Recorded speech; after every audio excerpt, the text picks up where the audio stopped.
अस्सलाम वालेकुम। डॉक्टर सुल्तान रज़ा होम्योपैथिक के नए टॉपिक के साथ आपकी खिदमत में हाजिर हैं। आप हमारा चैनल ज़्यादा से ज़्यादा सब्सक्राइब कीजिए, बेल आइकॉन को प्रेस कीजिए और ज़्यादा से ज़्यादा लाइक और शेयर कीजिए ताकि आपको मौके की मुनासबत से होम्योपैथिक मालूमात हासिल होती रहें। आज हम नए टॉपिक के साथ हाजिर हैं। आज का टॉपिक है सर्वाइकल स्पॉन्डोलाइसिस। सर्वाइकल स्पॉन्डोलाइसिस मोहरों की वो तकलीफ है, गर्दन के मोहरों की, जिसमें गुज़िश्ता बरसों में बुज़ुर्ग हजरात इसमें इन्वॉल्व होते थे। लेकिन दोस्तों, बड़े अफसोस की बात यह है कि आजकल 12-14 साल की उम्र के बच्चों में भी ये प्रॉब्लम रहने लगी है। इसकी क्या वजूहात है, इसका क्या ट्रीटमेंट है, इसकी क्या एहतियात है, वो हम आपकी खिदमत में अर्ज़ करेंगे।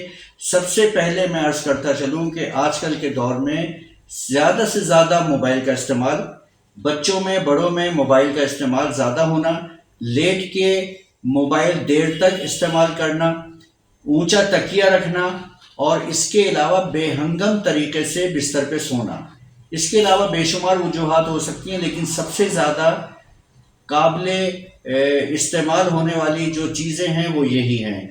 अब मैं आपसे अर्ज़ करता चलूँ कि इसकी एहतियात क्या है। इसकी एहतियात ये है कि ऐसे मरीज़ जो सर्वाइकल स्पॉन्डोलाइसिस का शिकार हो चुके हैं वो एहतियातन अपने तकिए को नॉर्मल रखें, अपनी गर्दन को बेहंगम तरीके से सोने के लिए इस्तेमाल ना करें। इसके अलावा लेट के मोबाइल का इस्तेमाल ना करें।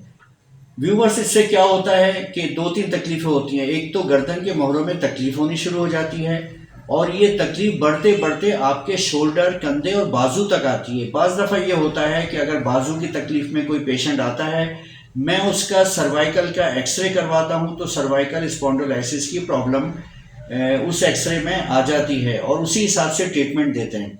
होम्योपैथिक में इसका अच्छा ट्रीटमेंट है जिसका मैं आखिर में तज़किरा करूँगा।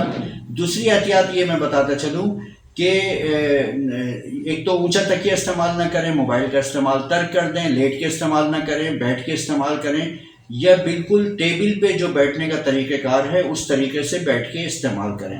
आजकल के बच्चे ज़्यादातर कार्टून वगैरह देखते रहते हैं, घंटों तक जो है मोबाइल का लेट नाइट इस्तेमाल करते हैं। अक्सर उनकी गर्दनों में तकलीफ़ रहने लगती है, मोहरों में ऑस्टियोफाइट्स की प्रॉब्लम होती है, डीजनरेशन ऑफ बोन की प्रॉब्लम रहती है।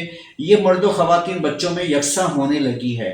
इससे पहले ये प्रॉब्लम नहीं होती। होता क्या है कि मोहरों में, गर्दन के मोहरों में, सर्वाइकल में गैप ज़्यादा आ जाता है या बाज़ दफ़ा गैप तंग हो जाता है। गैप तंग होने से आपका नर्वस सिस्टम जो है वो ब्रेक होना शुरू हो जाता है, कॉम्प्रेस होता है, जिसकी वजह से दौरान सर्कुलेटरी सिस्टम नहीं चल पाता। उसके नताइज ये आते हैं कि बहुत ज़्यादा चक्कर आने शुरू हो जाते हैं और बहुत ज़्यादा पेन होता है।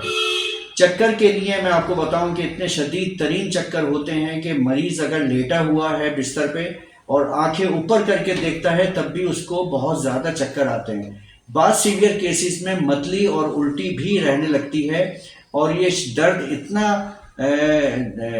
शदीद होता है कि इसके असरात 3 से 4 दिन तक रहते हैं। 3 से 4 दिन तक मरीज़ मतली और उल्टी का शिकार भी रहता है, चक्कर का शिकार रहता है, उसको बिल्कुल बेड रेस्ट करना पड़ता है। ये इतनी ख़तरनाक चीज़ है सर्वाइकल स्पॉन्डोलाइसिस।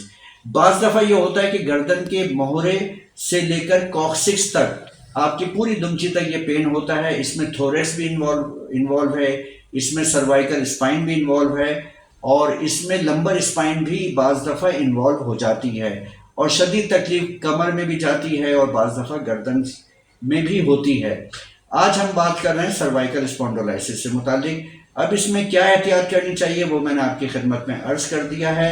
इसका ट्रीटमेंट क्या है, एहतियात के साथ जब ट्रीटमेंट लिया जाएगा तो देखें, सबसे पहले आपने पेन को कंट्रोल करना है।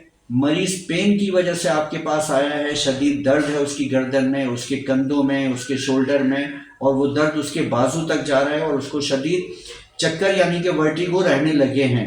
इस वर्टिगो की साथ प्रॉब्लम इसमें अगर आती है तो आप मरीज़ को कोनियम 30 पोटेंसी में दें। बाज़ दफ़ा ये बड़ी पोटेंसी में भी दी जाती है अगर केस क्रॉनिक हो चुका है, और 30 पोटेंसी इसमें बहुत अच्छा काम करती है।